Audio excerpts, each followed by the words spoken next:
Maraming salamat, Lord, sa palaging pagbibigay ng lakas ng loob na harapin ang mga pagsubok at hamon ng buhay. Asahan mo, palagi kong pipiliin ang magpatuloy, gaya ng pinangako ko sa'yo. Basta ikaw na po ang bahala sa akin at sa pamilya ko. Sister Gina, tanong mo muna kung handa na sila. Ay, handa na sila. Handa na po ba kayo? Oo nga, diba eh? Nasa sila yung masok dito. Ayaw po. Isa pa lang pakabukan. Kasi kami walang boses. Sabi, ayun, kami. Dapat na aking boses. Joanna, ano po? Test mo na yung una. Test mo na yung una niya. Nung last lamay po kasi, kaya wala ng boses. Last lamay kasi, ay may nagmamagaling doon sa amin. May nagmamagaling doon sa amin. At hindi rin naman, ano sa amin, pamagaling ng aking hipat. Nangatay na kagad yan. Pamagaling ng aking hipat, ay nagwala, nagmamayabang siya. So, dahil ano yun, sabi ko nga, lahat ng pagagastos, pinalayas ko doon sa lugar nila. Nakita din naman nila yung kabaitan ko doon. Sabi ko, hindi namin kayo kailangan. Sa oras na ito, ang aming kuya ay huling namin na namin. Pero paggalang at kung nirespeto nyo ang aking kapatid, respetuhin nyo hanggang sa uli. Kasi ito na lang ang huling gabi niya. So, pinalayas ko sila lahat sa lugar namin. Talagang nakita nila yung kabaitan ko. Sabi ko nga, hindi sa lahat ng oras, puro ngiti lang ako sa inyo. Pero yun rin ngayon, talagang nakita nila yung kung gaano ako katapang at kung gaano ako kataray sa kanila. Eh, yun, nawala yung boses ko kasi sigaw ko sa kanila. Yun. Salamat sa kanila kasi binigyan niya pa rin kami ng katagumpayan na may siya namin. Magbigay daw ng kung ano daw yung nararamdaman, kung ano daw yung kung paano daw ang kuya namin naging kuya sa amin. So ako yung pinakamaraming nagsalita doon kasi sa talagang naandun yung siya kuya ko sa kuya kasi sa talaga namin. Siya yung unang apo, siya din yung unang pamangkin sa lahat. So talagang nalulungkot yung mga kamag-anakan namin, matuloy namin sa nangyari. So kasi tayo kasi bilang sarili natin to, pero may pananagutan din tayo sa Panginoon. Kasi bakit baga naman binigay sa'yo ni Lord yung buhay na ito? Hindi mo po, hindi po rin binigay sa'yo ni Lord, ipabayaan mo na. Naandun din naman yung binigyan ka ng Panginoon, may pananagutan siya sa atin. Pero kampanan din natin yung ganang atin. Pero ang kuya ko kasi, inom, gano'n. So pinabayaan niya. So sabi namin, ay talagang panahon nila upang kunin ng Panginoon. Yun, pinagkakalog sa Panginoon. So, yun, bagamat masakit, pero tagumpay pa rin. Yung aming ito pa, yung aming pagbibig doon, talagang, dito pa lang po sa Manila, bago 6:55 po yung aming time na pero 7 po, hindi pa rin po naalis ang aeroplano kasi talagang tudo-tudo po talaga yung aeroplano. So, pag umakit na ng aeroplano, na-take off na. Ay, ayun, nakita na namin yung nagsalita kagad ang piloto na sobra ang tawag doon ay turbulence.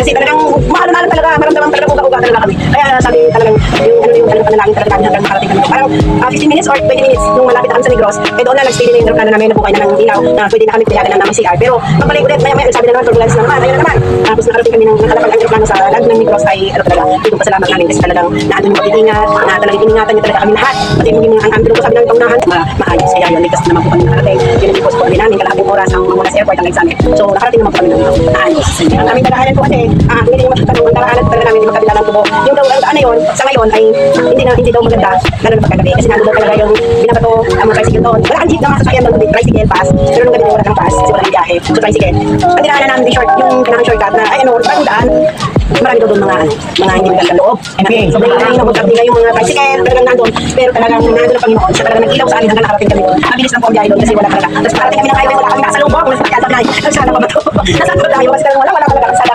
na tatlong way pero wala talaga kami nasa lubong kahit isa. Kaya sabi namin, nakakatap na pala sa lang natin. Kaya nanibago kami doon. Kasi dito kasi 24 hours yung biyahe. So doon, pag yun alas 9 pa lang wala na sasakyan. Kaya nanibago din kami. Kaya yun, nakarating kami. Ayun lang po yung sa aking decision. Kaya po. Amen. Ayun, kahapon ay ito na dumating kami. Balik sa gawain ng Panginoon. Wala lang, namiss ko rin yung gawain. Ay, meron ko na-miss. Birthday mo na ako. Birthday girl na yan. Pinama po yun kasi pinalaman ko kasi matagal ako doon na wala dun sa amin. So sabi ko sa nanay ko, Nay, dyan ako mag-birthday. Kasi alam ko lang, ang libing ng aking kuya ay 14, so 15, 16. Hindi pa kami uwi noon, mga 17 or 18 kami uwi. Sinabi ko na sa kanya, bago kami umalis. Na dyan ako mag-birthday, pero sabi sa akin, wala kang pagkakas eh. Ang mahal na pala, malusog ka, malakas ka. Yun na yung pasalamat ko sa Panginoon. Yun yung sabi ko naman. Pero nung gabi, nung umaga na pala ang birthday ko na. Sabi ko, Nay, inising niya pa ako. Sabi sa kanya, happy birthday. Sabi salamat, Nay. Sabi niya sa akin, para ko ba malitigil? Para mo ako malitigil. Ginagawa naman ako na para namin yung kapatid. Binigyan niya ako kay Mother, bumili ka ng isda na ihawin. Yung talagang pag-ihaw ng mga isda, yung binigyan namin. Kasi kakain kami sa amin. Tapos naligo kami sa ilog. Sa ilog ng alat, ilog na ano. Maalat ko yung ilog sa amin. Ngayon kasi mga may salamin pastor. Amen. Hallelujah. Dito sa oras ito. Tayo ay tumayo na. Hallelujah. Yes, Lord. Ay, sige na. Ay, so, napaganda na kayo kasi dyan. Ito po muna natin yung ang awitin natin. Kaya mag-uulam tayo. Kung kailangan natin sa panalangin. Sige po, tayo po ay umawit. Ito po yung sabi niya. May naman ako na yan. Ikaw ay mabuti Sa lahat ng panahon, di ka nagbabago. Kapag kang ang tunay, kaya naman ang puso ko'y nagpupuri. Nagpapasalamat sa iyong kabutihan, sa iyong kahabagan. Minsan pa po, Jesus! Jesus, ikaw ay mabuti. Sa lahat ng panahon, di ka nagbabago. Kapag kang ang tunay, kaya naman ang puso ko'y nagpupuri. Nagpapasalamat sa iyong kabutihan, sa iyong kahabagan. Sa biyaya mo lamang ako nabubuhay.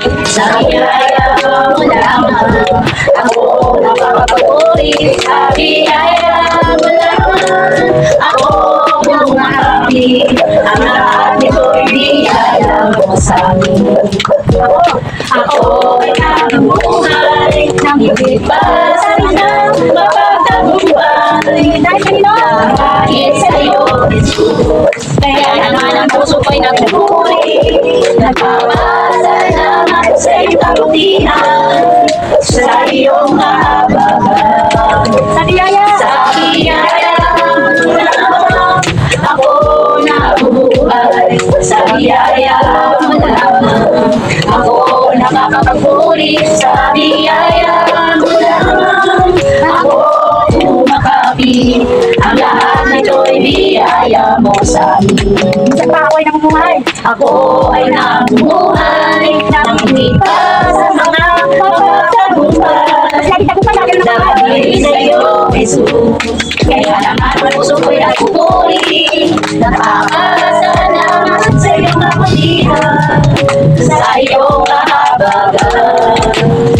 Sa biyaya mo lamang ako nabubuhay. Sa biyaya mo lamang ako nakakapagpuri. Sa biyaya mo lamang ako umaapi.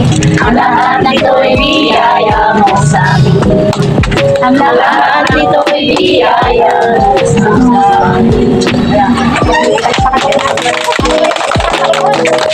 Minsan po natin awitin ng Diyos, awitin ng Panginoon. Malaman din sa ating awitin. Ano po? Ang title po ng ating kasunod na papuri ay babad. Amen? Amen. Ang sabi po doon, para daw po isang Kristiyano ay maging mapagtagumpay, kailangan niya ng pagbabad. Pagbabad saan?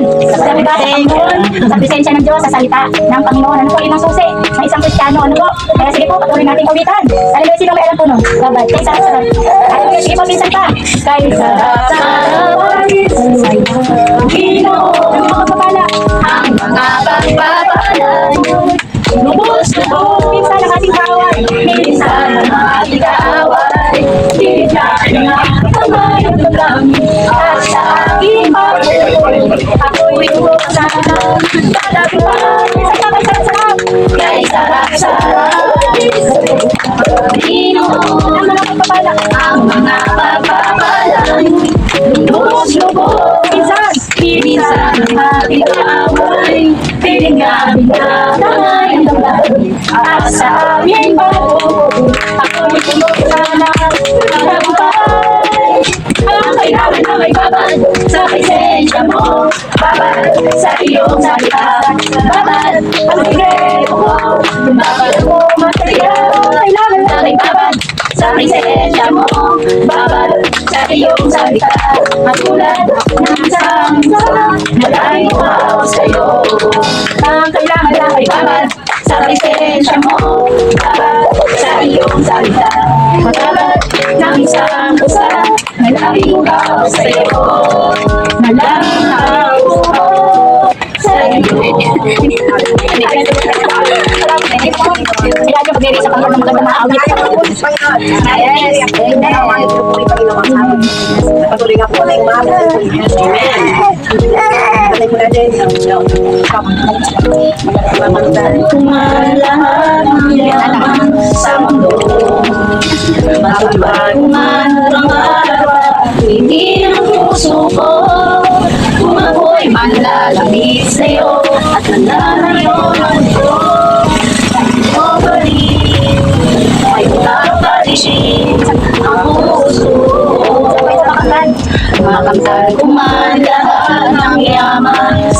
mundo. Magpapatuman ang araw, ngiti ng puso ko. Kung ako'y manlalamig sa'yo at manlalayo ng gusto, ay di ko pa rin, may buka pa rin ang puso ko. Magkuman lahat ng yaman sa mundo.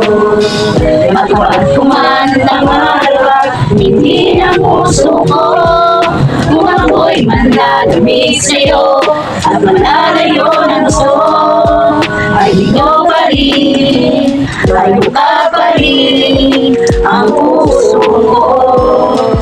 Ikaw ang yamang hinahanap, ang pangarap ko'y sasapat. Panginoon, Panginoon Jesus, ikaw ang yamang hinahanap, ang pangarap ko'y sasapat. Panginoon, Panginoon Jesus, higit sa yaman ng mundo, higit sa lupa, inang ito. Ikaw ang nais ko, ikaw ang yaman ko, Panginoon. Mapagdan ko man lahat ng yaman sa mundo, matupad ko man ang harapat, ngiti ng puso ko. Kung ako'y manlalamig sa'yo at manlalayo ng gusto, ay di ko pa rin, ay wala pa rin ang puso ko. Yan, yes, Lord. Yan lang, nasabi ko, kung kami nalayo sa ibang wala kang lugar, kaya Panginoon, pag-upin ko ang gusto ko, pag-upin ko ikaw, nakakagawa na lahat ng malaking sige sa iyo, Panginoon. Kaya kung magkaroon mo kagalan po sa Panginoon, napatuloy ka po namin po. Yes, Lord. Awitin po natin ang walang galing. Bawat araw, biyaya mo ay laging nararanasan.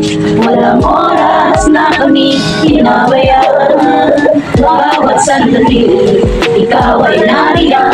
Tapagang muna sa bawat araw, biyaya mo ay laging nararanasan.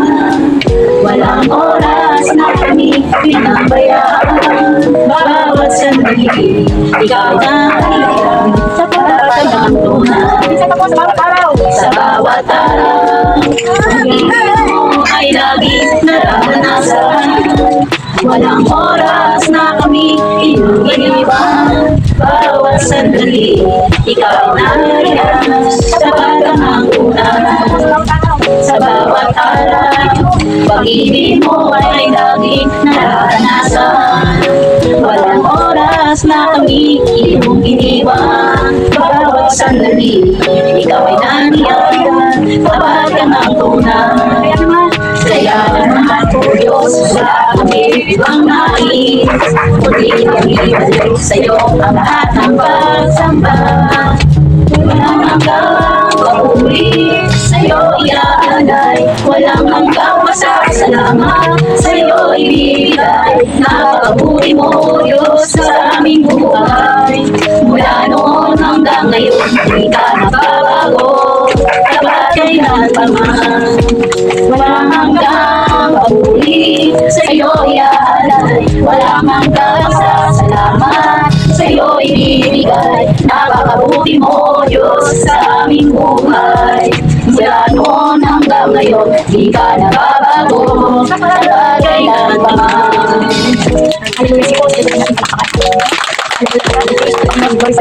Salamat Panginoon sa kabila Panginoon nakikita mga aming sitwasyon, sa kabila ng kakulangan Panginoon. Salamat po God. Tunay nga Panginoon, hindi mo tinitingnan ang kakulangan sa amin Panginoon, kundi tinitingnan mo yung bawat puso Panginoon, na kung paano sa amin, kung paano kami Salamat sa mga anak ko, Lord, na saan at ganito, Lord, pagkamas maraming mga hindrances iba, pero hindi ko pinagano, kasi ay hindi nakapunta sa iyong buhay, Lord. Salamat po, Diyos, sa mga people, Lord, na patuloy mong pinagano sa amin, Lord. Ama sa oras na ito, God, tuloy po namin namin ang mga gawain nito, God, na ito ay tagumpay na po, Lord, na hindi ko kasama na po, God. Patuloy na kami sa kahan at kamunahan sa lahat ng aming mga gagawin, Lord, sa kapong ito, God, na ikaw, Lord, ang patuloy na manguna, God, yes, lalo higit po, Ama, sa iyong aling Lord, gagamitin sa mga kapatid. Dalangin po namin, Lord, na ikaw po, Ama, siya patuloy na muna sa kanya, magsama sa kanya, Lord. Ikaw po ang mag-lead sa kanya, God, at ang bawat salita niya, God, pinagmumula sa iyo, Lord. At ang mensahe nito, God, ay ito po ay patuloy namin maunawaan, O Lord. Patuloy mabuksan ang puso, ang bawat isang, Lord. At ito maunawaan po namin, O God. Ito maging silbing kalakasan namin, O Lord. Sa amin po ay pananampalataya, O God. Salamat po, Ama, sa iyong aling ko, Lord, na gagamitin sa umaga nito. Pagpalain niyo po, Ama, ang kanyang buhay, Lord, ang kanyang buong pamilya, O Lord. Patuloy niyo na po siyang gamitin sa iyong ministeryo, Ama, dito sa lupang, God. Salamat po, Diyos, oras na ito. Sa iyo po namin pinagkakiwala, Ama, ang gawain ito. Sa iyo po namin pinabalik ang atang papulit na salamat. Amen. Amen. Sige po, makakapunod na.